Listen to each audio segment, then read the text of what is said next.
এই দেখো কালারটা কি সুন্দর হয়েছে। কেন? দুধ দিয়েছি আমি, আমুল স্প্রে, ওই জন্য কালারটা সুন্দর হয়েছে। শুধু সুন্দর না, খেতেও টেস্টি হয়, ওই জন্যই আমি দিয়েছি। আমি এইভাবে করে খেয়ে দেখেছি, দারুণ হয়। ওই জন্য তোমরাও পারলে এইভাবে করবে, করে একবার হলে খেয়ে দেখবে। আমি গ্যাসটাকে অফ করে দেব, আমার হয়ে গেছে।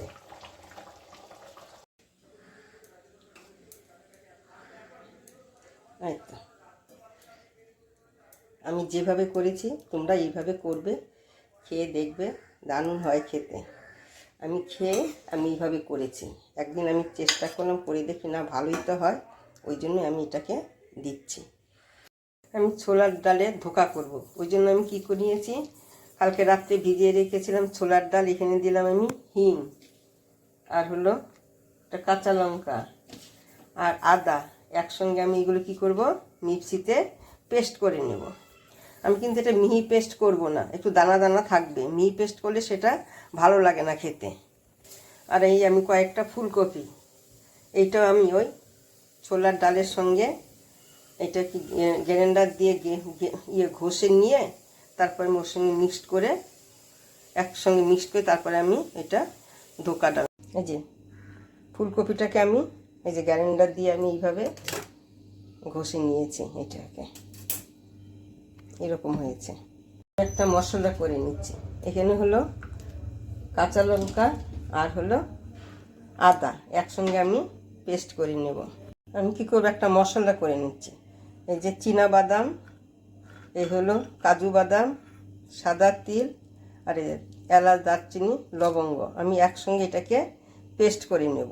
এখন এখানে আমার তেলটা গরম হয়েছে, আমি কালো জিরা ফোড়ন দিচ্ছি।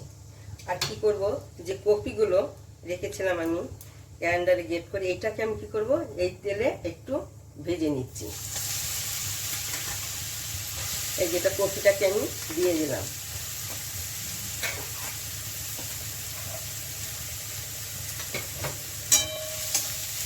কপি একটু ভাজলে তার সেন্টটা বেরোবে, ওই জন্য আমি এটাকে একটু ভেজে নিচ্ছি। দেখো কপিটা আমার হালকা ভাজা হয়েছে। এই যে এখন আমি এখানে কি করব, এই যে ডালটা আমি বেটে রেখেছিলাম মিক্সিতে পেস্ট করে, ওই ডালটা আমি দিয়ে দিচ্ছি। এর মধ্যে আমি কি দেবো, হলুদ দিচ্ছি,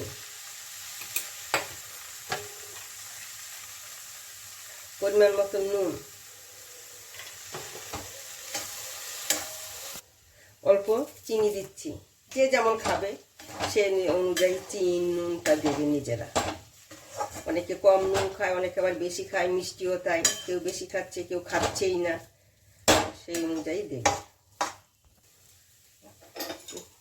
এটা যখন দেখবে নিচ থেকে উঠে যাচ্ছে, তখন ভাববে কি এটা হয়ে গেছে। কিন্তু এটা আমার উঠে যাচ্ছে, কিন্তু একটু তেল বেশি দেওয়ার জন্য তাড়াতাড়ি উঠে যাচ্ছে, কিন্তু এটা আর একটু হবে।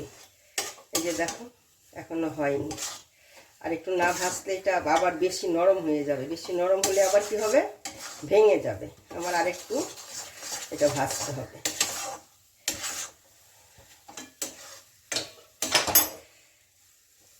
এই যে আমি এখানে মধ্যে পুরোটা একটু তেল, সরষের তেল মেখে নিচ্ছি। নইলে তো তেল না মাখলে কিন্তু ওইটা দিলে কিন্তু উঠবে না, ওই জন্য আমি একটু সরষের তেল মেখে নিলাম। তোমরা পরে তেলের পরিবর্তে তোমরা ঘিও দিতে পারো, সরষের তেল না দিয়ে সাদা তেলও দিতে পারবে। এখন আমি এটার মধ্যে নামিয়ে নিচ্ছি।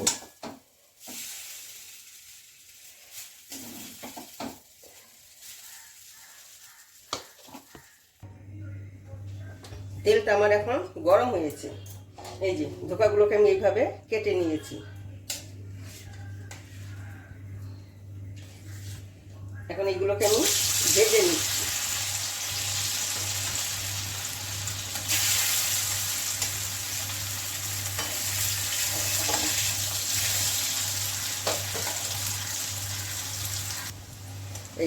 এই দেওয়ার জন্য দেখবে নরম হবে, কি দেওয়ার জন্য, ফুলকপি দেওয়ার জন্য। এটা খেতেও স্বাদ হবে, আবার নরমও হবে, টেস্টি হয়। অনেক সময় কী করি, ফুলকপি দিয়ে ছোলা ডালে ধোকা করে আমি রান্না করি, ফুলকপির ধোকা। এই যে আমার ধোকাগুলো ভাজা হয়ে গেছে, এখন আমি নামিয়ে দিচ্ছি।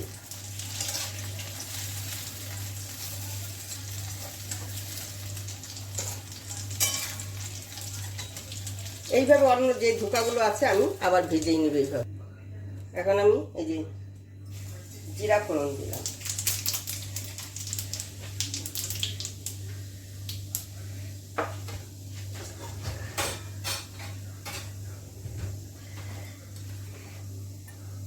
এখানে আমি পরিমাণ মতন হলুদটা দিয়ে দিয়েছি। তেলে হলুদটা দিলে কালারটা সুন্দর হয় বলে আমি দিয়ে দিলাম।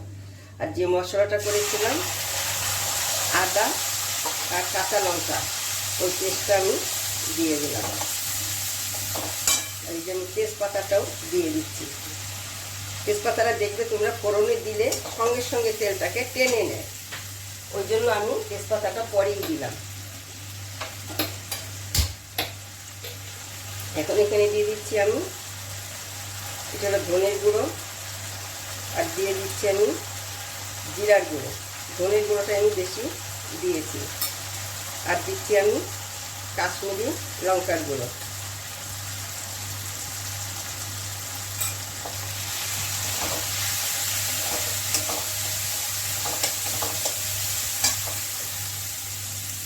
এখন এটা দিয়ে দিলাম, ওই যে একটা মশলা করেছি কাজু দিয়ে, ওই মশলাটাকে আমি দিয়ে দিলাম।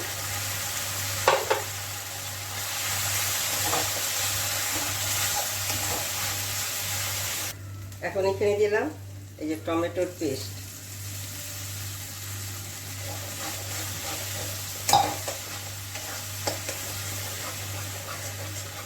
আর দিচ্ছি নুন, পরিমাণ মতন নুন।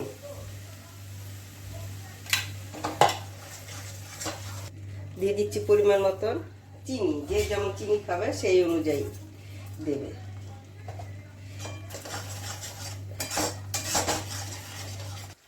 ছাড় দিয়ে দেখো তেল ছেড়ে দিয়েছে। এখন এর মধ্যে আমি দিয়ে দিচ্ছি দুধ, পাউডার দুধ দিচ্ছি। পাউডার দুধটা একটু ঘন থাকে, ওই জন্য আমি একটু পাউডার দুধটাই দিচ্ছি। আমুল স্প্রে।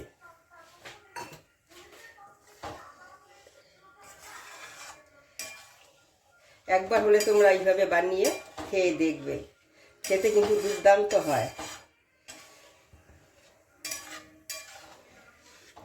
এখন আমি কি করছি, ঘি দিচ্ছি।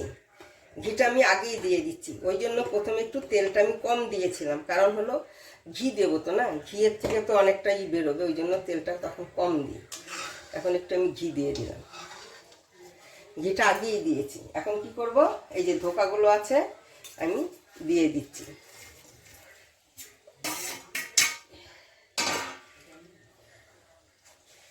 বেশি সময় আমি ফুটাবো না, তাহলে কি হবে ধোকাগুলো ভেঙে যেতে, অনেক সময় ভাঙে অনেক সময় ভাঙে না, সাবধানে মান নেই, ওই জন্য আমি একটু পরেই দিয়েছি, বেশি সময় ধরে আমি ফুটাবো না। এই ধোকাগুলোকে আমি দিয়ে দিয়েছি, বেশি নাড়াবো না। এখন কি করব, আমি গরম মশলা দেইনি, কারণ হলো তখন যখন আমি মশলাটা করেছিলাম মশলার মধ্যে গরম মশলা দিয়েছিলাম বলে আমি আর গরম মশলাটা এখন আর দেবো না। দেখো কালারটা কি সুন্দর হয়েছে, দেখেছো? কেন একটু আমার আগে নামিয়ে দিতে হবে, কেন এই ধোকাগুলো আছে একটু জল খাবে, খেয়ে তো তারপরে তো আবার শুকিয়ে যাবে, ওই জন্য আমি এখন অফ করে দিচ্ছি। দেখো